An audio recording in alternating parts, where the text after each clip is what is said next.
যে ভূমিকম্প হয় এর যদি কারণ উদ্ঘাটন করা হয়, প্রথমেই আসবে এই ফ্যাসিস্ট হাসিনার নাম। যখন করোনার সময় বলা হইতো যে আপনার করোনার থেকেও আওয়ামী লীগ নাকি শক্তিশালী, আওয়ামী লীগ করোনা থেকে শক্তিশালী, এই ধরনের কথাবার্তা বলা হইতো। এখন একটি নতুন রাজনৈতিক দল আমরা দেখছি, জামায়াতে ইসলামী নাকি ভূমিকম্পর থেকে শক্তিশালী হয়ে যাচ্ছে। তারা পত্রিকার পাতা থেকে শুরু করে লাখ লাখ কত কিছু নষ্ট করেছে, যে শুধুমাত্র তার বন্দনা করে, একজন ফ্যাসিস্টকে বন্দনা করে। তার বিনিময়ে উনি কি উপহার দিচ্ছেন আপনি চিন্তা করেন। যে আজকে এই যে ভূমিকম্প হয় এর যদি কারণ উদ্ঘাটন করা হয়, প্রথমেই আসবে এই ফ্যাসিস্ট হাসিনার নাম, তার আগে আসবে শেখ মুজিবের নাম। যখন থেকে দালান করা শুরু হয়েছিল, আজকে নালা নদ কিচ্ছু নাই।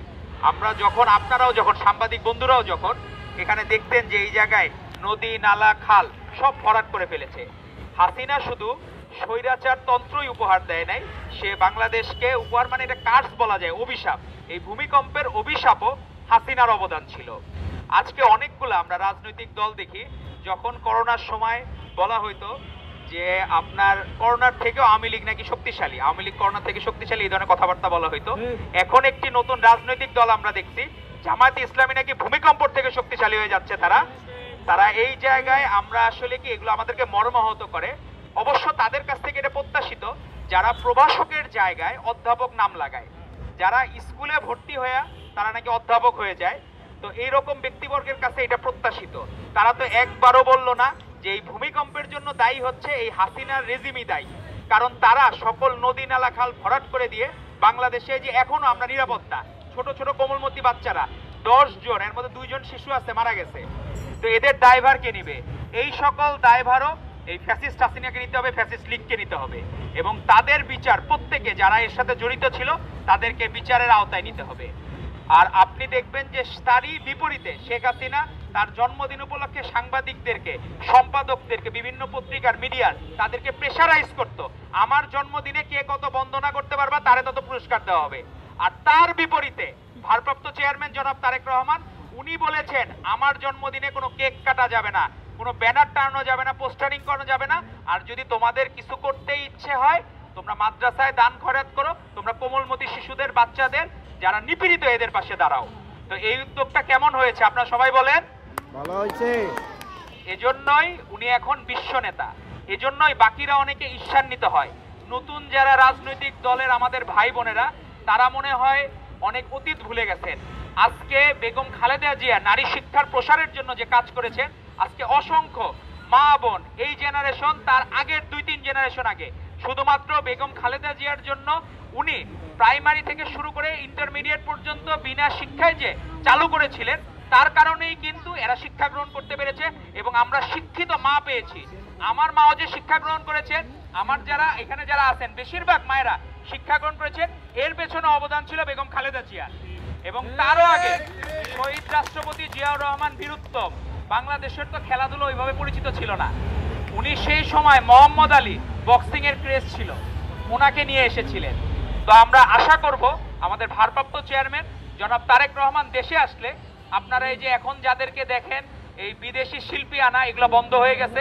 সবার আগে বাংলাদেশ গতবার কনসার্ট করেছে। তো আমরা ভাই ভারতপন্থীও না, আমরা পাকিস্তানপন্থীও না, আমরা শুধু বাংলাদেশপন্থী। তো এই জন্য আমাদের মাথায় রাখতে হবে যে আমরা যাতে বাকিদের ধার কর্য করে আমাদের আর কোনো কিছু করতে হবে না। আর আমরা আশা করব, এই যে ফুটবলে দেখেন আপনি ভারতকে হারিয়ে দিল বাংলাদেশ, এটি একটা কিন্তু মানে বিরাট একটা ঘটনা, যে ভারতকে হারানো মনে হয়েছে কি আমরা যুদ্ধে জিতে গেছি, এরকম একটা ফিল হয়েছে সবাই। ভারত হারা মানে আমরা যুদ্ধে জিতে গেছি। তো আমাদের এই যুদ্ধ জয় এবং ভারত বধ এই বারবার হবে ইনশাল্লাহ। ফ্যাসিস্ট হাসিনা নাই মানে আমরা বারবার খেলাধুলায় ভারতকে বধ করতে পারবো।